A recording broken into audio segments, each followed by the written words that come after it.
Qala al-mu'allif rahimahullah wa nafa'ana bihi wa bi 'ilmihi wa bi amrihi ya rabbal alamin. Hadis berapa? 100.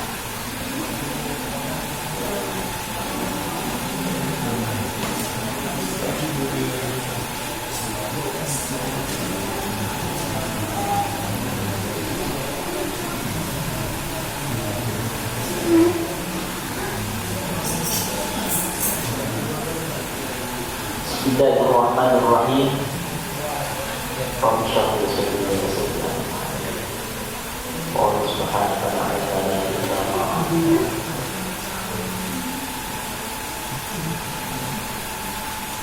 Asri'u bil janazah 166. Fa in takusolihatan fa khairan tuqaddimunaha ilayhi wa in takusiwa dzalika fa syarrun tawdu'unahu an riqabikum. Asri'u, percepatlah.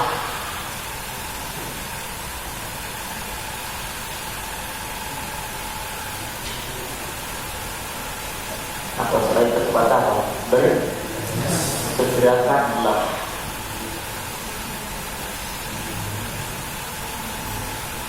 Asri, bersegerakanlah. Bil janazah, dengan jenazah. Apa jenazah itu? Jenazah itu ketika Musa sudah meninggal, namanya bukan Musa lagi. Apa namanya? Jenazah siapa ini? Musa, peristiwa itu akan menimpamu. Cepat lambat itu akan terjadi kepadanya. Coba apa yang Musa akan berikan, bagaimana berikan setelah kematian Musa. Coba tatap kawan-kawan yang kanan kiri. Allah. Jadi ketika sudah meninggal, segera, jangan lama-lama. Apalagi nunggu sehari, 2 hari, 3 hari, seminggu lagi.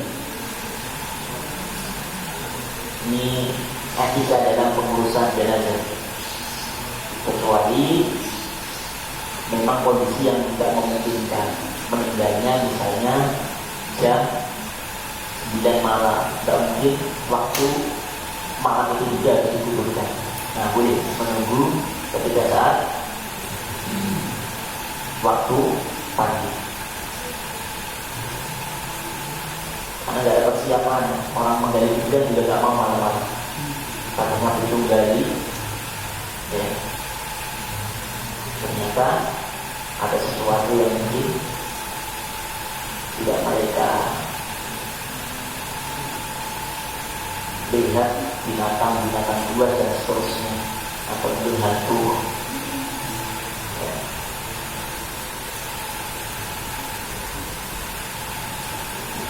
Kalau sekedar untuk menunggu keluarga bagaimana Ustaz? Misalnya contoh, Musa meninggalnya di Kalimantan Barat.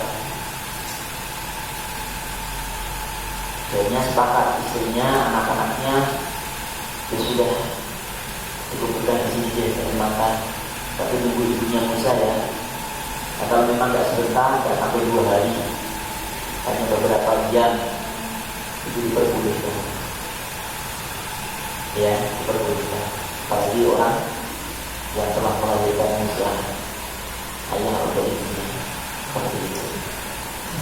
Tapi kalau disimpan sebagai pajangan atau sebagai apa? Hiburan.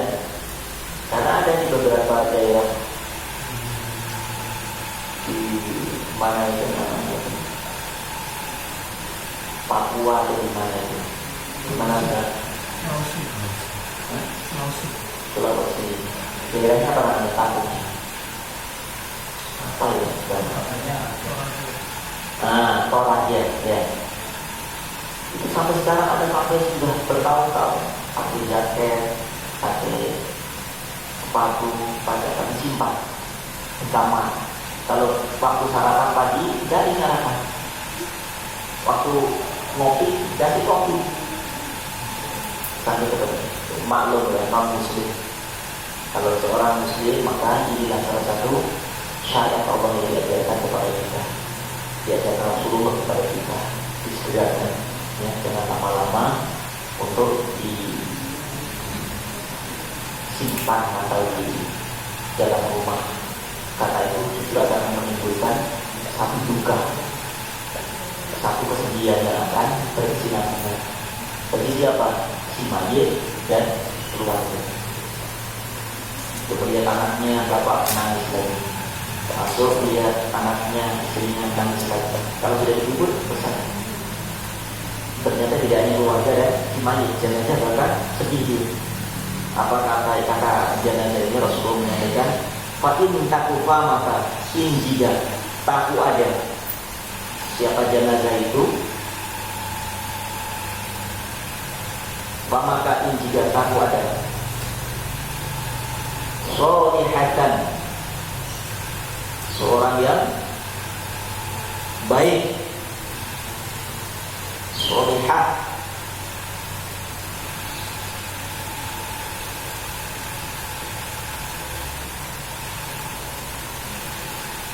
wa khairun, maka khairun itu satu kebaikan.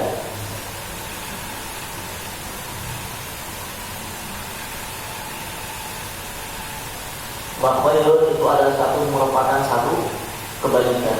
Jadi kalau orang itu soleh, baik selama hidupnya, kemudian kita menyegerakan untuk menguburkannya, itu adalah satu kebaikan yang amat istimewa yang bisa dirasakan oleh sang mayit ini. Dia mungkin kalau bisa ngomong, ya, atau kalau bisa kita dengar ucapannya, rasa terima kasihnya karena apa telah disegerakan untuk bertemu rohnya. Karena apa? Mayit itu ingin segera. Ketika dia baik, cepat hantar aku untuk menemui rohku. Aku rindu. Karena apa? Tidaklah, kata Rasulullah, tidaklah seorang yang meninggal saat dalam sakaratul maut kecuali dia diperlihatkan di mana dia akan ditempatkan. Kalau ada kebaikan, berarti dibuka, disingkap oleh Allah dengan layar selebar-lebarnya surga dengan segala kenikmatan. Maka dia rindu luarnya. Kematian bagi orang beriman adalah hadiah terindah, kenikmatan yang sangat istimewa. Karena apa? Dia akan mendapatkan kenikmatan yang tidak pernah dia rasakan selama hidup ini. Tapi ketika orang itu buruk, dia fa'in famaka mana? Fa'khairun, maka itu adalah satu kebaikan, menyegerakannya. Tuqaddimunaha, maka tuqaddimuna,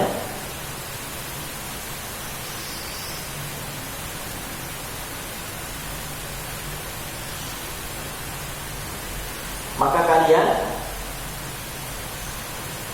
membawanya atau mengusungnya ilaihi kepadanya. Dia menyegerakan membawa ke kuburan maksudnya. Wajah jika aku ada siwa itu selain, bukan siwa arta itu. Dari yang demikian itu maksudnya apa? Berarti ketika jenazah itu ternyata ghairu sholihah, tidak orang yang baik, fasyarrun, maka syarrun itu suatu keburukan.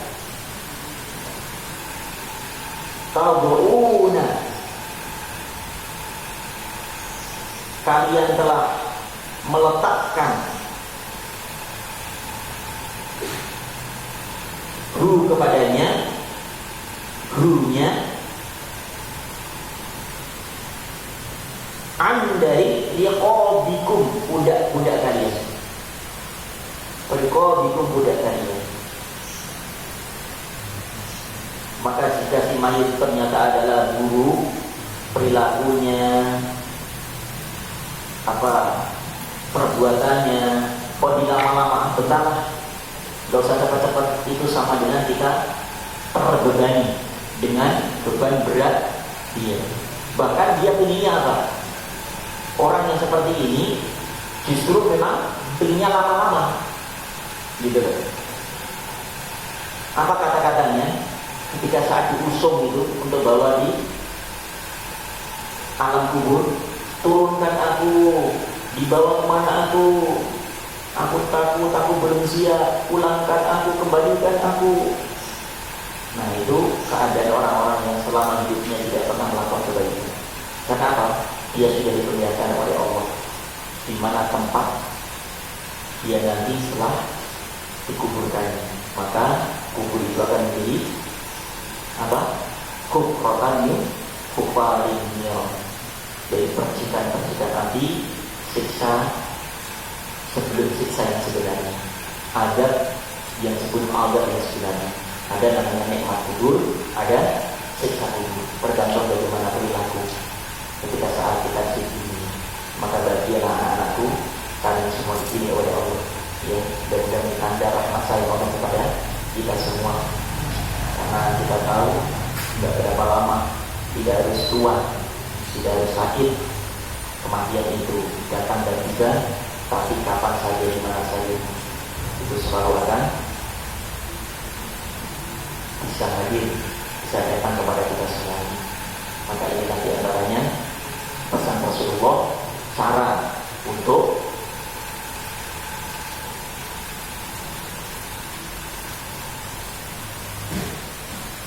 memuliakan seorang mayit yang baik, ya, maka harus segerakan untuk segera diusung supaya dia bisa merasakan kenikmatan bertemu dengan Roh Azza wa Jalla, dengan alam kubur yang sudah dijadikan oleh Allah taman-taman surga. Maka salah satu doa yang kita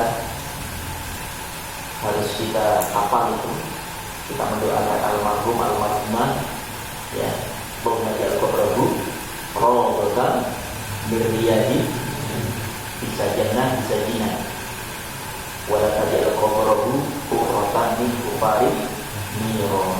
Nah itu diantara ya Allah, berikan kuburnya taman-taman surgamu, dan janganlah ya Allah kuburnya menjadikan percikan-percikan api dari api neraka.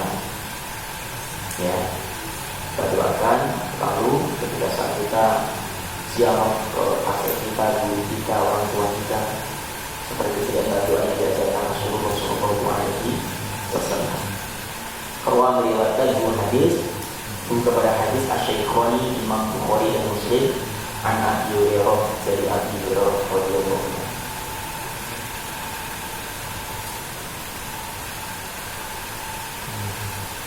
Qala Rasulullah Sallallahu Alaihi Wasallam, Ismullah, nama Allah, Al-A'zam, yang paling agung, Al-A'zam, yang paling mulia, Al-A'zam, yang paling tinggi, Al-Ladiyah, Iza apabila Du'iyah disebut, Du'iyah dikumandangkan, boleh, Du'iyah diserukan,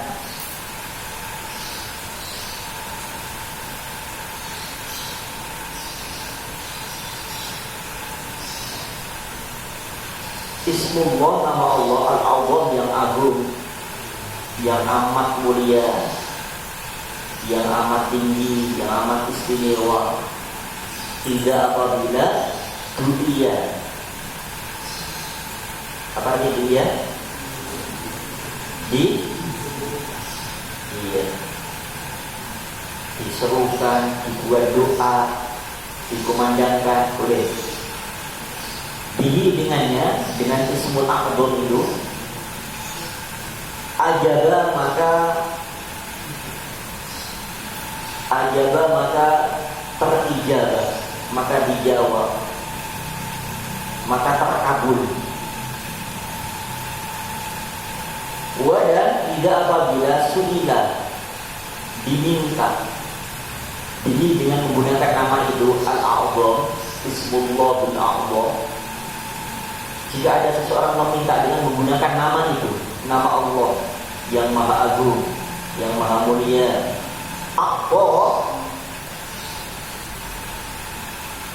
maka akan diberikan. Apa maka akan diberikan, atau apa pasti dikasih, apa pasti diberi. Itu doa siapa? Seperti apa doanya? Yaitu da'watul Yunus, seperti doanya atau permintaannya Nabi Yunus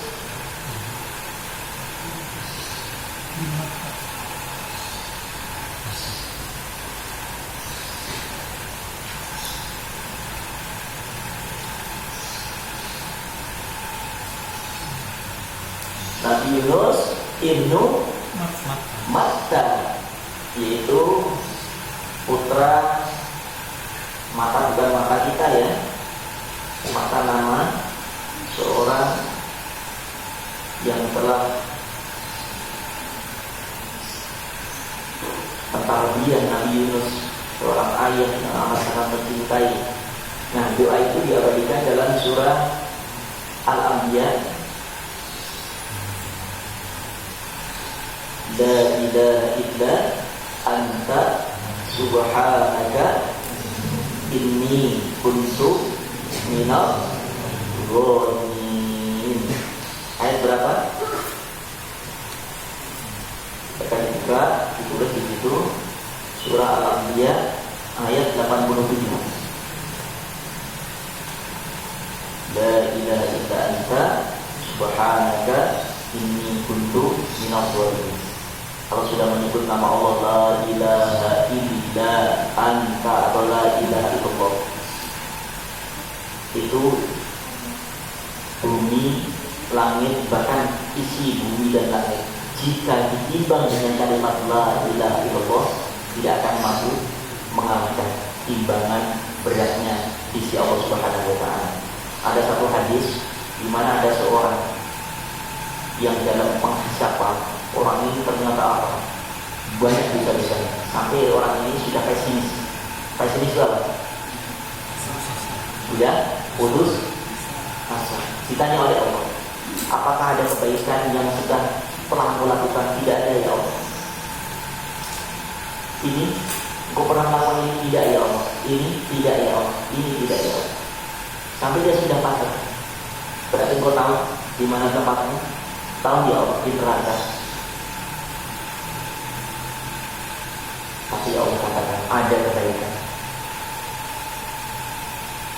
di dalam hatimu yang telah engkau mengakui aku sebagai Tuhan. Maka jika kalimat itu, tauhid itu, jika ditimbang dengan semua keburukanmu ini, maka kalimat itu, tauhid itu, pengikraranmu itu lebih berat daripada dosa-dosamu. Jika ditimbang kalimat la ilaha illallah dengan semua dosa-dosa, ternyata apa? Tidak apa, tidak ada apa-apanya dengan dosa-dosa orang itu. Ya, beratnya kalimat tauhid la ilaha illallah Muhammadur Rasulullah mampu mengalahkan dengan timbangan seberat apapun, sebanyak apapun dosa dan kesalahan seorang ini. Yang diamalkan dong ketika kita dalam kondisi sebagaimana kondisi yang pernah terjadi atau dialami oleh Nabi Yunus, ya, dalam surah As-Saffat diceritakan oleh Allah. Kalimatnya apa? As-Saffat.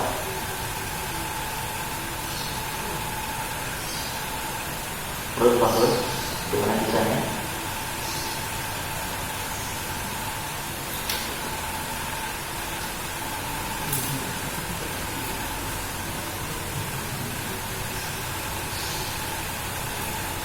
Seandainya As-Saffat ayat yang ke 143 sampai 140, dari ayat 140 biar nyambung. Terus kamu berbaca. Wa inna Yunus laminal mursalin إذ أبق إلى الفلك المشحون فساهم فكان من المدحضين فالتقمه الحوت وهو مليم. Nah kalimatnya falaula annahu kana minal musabbihin lalabitha fi batnihi ila yaumi yub'atsun. Seandainya Nabi Yunus alaihissalam tidak berdoa dengan menggunakan nama Allah, la ilaha illa anta subhanaka inni kuntu, disebut falaula annahu kana minal musabbihin, tidak menyebut nama Allah, tidak mengagungkan nama Allah, maka lala bisa tibatni, kata Allah, pasti atau sungguh atau benar-benar dalam takkid ini ladita, bukanlah bisa. Kalau bisa pakai sinabah memakai ya. Kalau ladita pakai ta itu pakai ta menetap. Makanya hati-hati itu mengucapkan makhraj, maka bisa pengaruh dengan arti. Ladita, coba bedanya di gigi. Ladita, ta dengan ladisa, ladisa, beda kan? Maka dia akan tinggal atau menetap di batnihi, di dalam perut siapa? Perut ikan paus. Kapan itu? Ila yaumi yub'atsun, sampai hari kiamat.